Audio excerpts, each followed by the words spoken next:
बिस्मिल्लाहिर्रहमानिर्रहीम, अस्सलाम वालेकुम। मैं हूं शाहिद सकलैन और आप देख रहे हैं मेरा यूट्यूब चैनल और फेसबुक पेज। आज 23 मई है, मंगल का दिन है। हुकूमत ने एक कमीशन कायम किया जिसे ऑडियो लीक्स इंक्वायरी कमीशन का नाम दिया गया। जस्टिस काजी फायज ईसा की सरबराही में ये कमीशन कायम हुआ। गुज़श्ता रोज़ उसका पहला इजलास भी था। उसमें क्या कुछ हुआ ये तो आपको पता भी होगा, मैं आपको थोड़ा सा बताऊँगा भी सही। लेकिन ये कमीशन जो है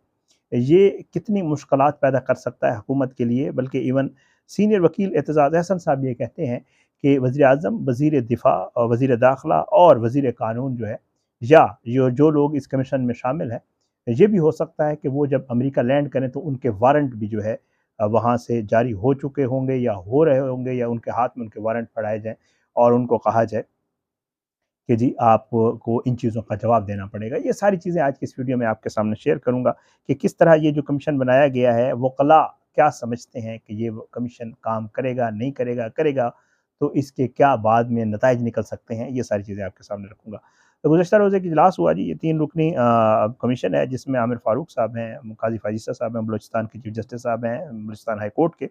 और इन्होंने बाकायदा तौर पे जो है पहला इजलास था इनका, इसमें जो है अटॉर्नी जनरल साहब उस्मान मंसूर अवान साहब भी पेश हुए और कमीशन के टीओआर's वगैरह उन्होंने पढ़ के सुनाए। ये पहला इजलास था। मोबाइल फ़ोन और सिम कार्ड वगैरह देने का भी कहा गया कमीशन की तरफ से। ये सुप्रीम कोर्ट की बिल्डिंग में इसका इजलास हुआ करेगा। कार्रवाई पब्लिक करने के हवाले से फैसला हुआ। ये भी कहा गया कि जो लोग पेश होंगे वो मुल्ज़िम नहीं होंगे, क्योंकि कुछ लोग इनमें 2 ख़वातीन शामिल हैं, वो बुज़ुर्ग हैं, तो उनसे इंक्वायरी करने के लिए कमीशन लाहौर भी जा सकता है। इस तरह की सारी बातें जो है की गई और साथ-साथ जो है रिकॉर्ड तलब किया गया 24 मई से पहले और ट्रांसक्रिप्ट भी जो ऑडियोज़ हैं उनका, और इसके अलावा जितना भी डेटा है, नाम है, राब्ता नंबर्स वगैरह हैं, पते हैं इन लोगों के, जिनकी ऑडियोज़ हैं जो हुकूमत ने दी हैं, और हुकूमत फिर उन्हीं ऑडियोज़ के ऊपर जो है वो इंक्वायरी भी करवाना चाहती है। और कुछ चंद मखसूस ऑडियोज़ हैं, क्योंकि ऑडियोज़ तो बहुत सारी लीक हुई, जिनमें से कुछ हुकूमती लोगों की थी, बट ये सारी ऑडियोज़ जो है या ये तो जजेस की हैं या फिर पीटीआई के लोगों की है, तो उनके ऊपर एक कमीशन का क़याम किया गया। बहरहाल जी, इसके ऊपर जो एतजाज़ अहसन साहब हैं, मैं उनकी ज़रा गुफ्तगू आपके सामने रख देता हूँ। उनका ये मानना है कि ये जो कमीशन है, इसका क़याम जो है वो अमल में हुकूमत ला ही नहीं सकती, क्योंकि हुकूमत के पास ये अख्तियार ही नहीं है कि वो जजेस पर और उन जजेस पर मुश्तमिल कोई कमीशन बनाए जो कि वर्किंग जजेस हों, जो सुप्रीम कोर्ट के जजेस हों या हाई कोर्ट के जजेस हों। क्योंकि ये कमीशन जो है ये सिर्फ़ और सिर्फ़ जो है वो चीफ़ जस्टिस ऑफ पाकिस्तान, जो सुप्रीम कोर्ट के चीफ जस्टिस हैं उमर अता बंदियाल साहब, वो ही बना सकते हैं। वो कहते हैं कि जी सुप्रीम कोर्ट जो है उसके पास जो है 1956 के इंक्वायरीज एंड ट्रिब्यूनल एक्ट का उन्होंने हवाला दिया कि उसके सेक्शन बी जो है उसमें भी ये मौजूद है कि इसके तहत जो है ये बनाया जाना है। और उन्होंने कहा कि ये जो जजेस हैं ये कोड ऑफ कंडक्ट का भी उन्होंने ज़िक्र किया कि उसको भी अगर देखा जाए तो ये जजेस उस कमीशन में बैठ ही नहीं सकते जब तक चीफ जस्टिस इनको इजाज़त ना दे। अच्छा, वो कहते हैं कि जी ऑडियो लीक्स पर बनाया गया कमीशन जो है वो हैरान कुन तौर पर जो है ये चीज़ इसमें अजीब व गरीब है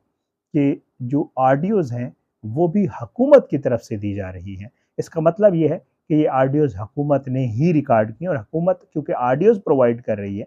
तो इसलिए वो ये तस्लीम कर रही है कि ये ऑडियोज़ भी हुकूमत ने टेप की हैं, और किसी की भी फ़ोन कॉल टेप करना वो बहुत बड़ा जुर्म है। और ये जुर्म हुकूमत, एतजाज़ हसन साहब ये कहते हैं कि जी ये हुकूमत जो है खुद ये जुर्म कर चुकी है। उसके बाद वो कहते हैं कि Benazir Bhutto versus federation 1998 PLD 1998 का वो हवाला देते हैं कि जिसमें बाकायदा तौर पे सुप्रीम कोर्ट ने ये कहा कि अगर हुकूमत किसी की कॉल टेप करे तो हुकूमत और असेंबली लेजिटिमेट रहती ही नहीं है।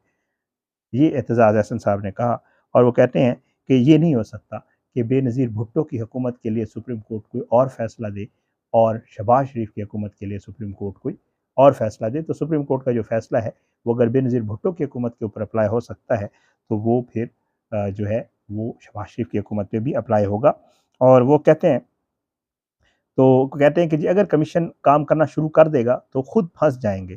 क्योंकि फिर वो ये हवाला भी देते हैं कि इनमें से एक ऑडियो ऐसी भी है जिसमें कांग्रेस वुमेन, जो पिछले दिनों इमरान खान की एक ऑडियो आई थी सामने, कि एक कांग्रेस की रुकन वुमन है, एक औरत है जिसकी ऑडियो टेप की गई बाकायदा तौर पे। एजाज हसन साहब कहते हैं कि अमेरिका में जो टेपिंग है वो बहुत बड़ा जुर्म है, और वहाँ पे तो ये होता है कि जी अगर कोई ये कर ले तो फिर वो जो है बच ही नहीं सकता। इन्होंने कांग्रेस वुमेन की टेपिंग की है, अब तो ये मामला कांग्रेस में भी चला जाएगा, क्योंकि वो खातून इसको कांग्रेस में लेकर जाएगी कि इन्होंने मेरी ऑडियो टेप की है,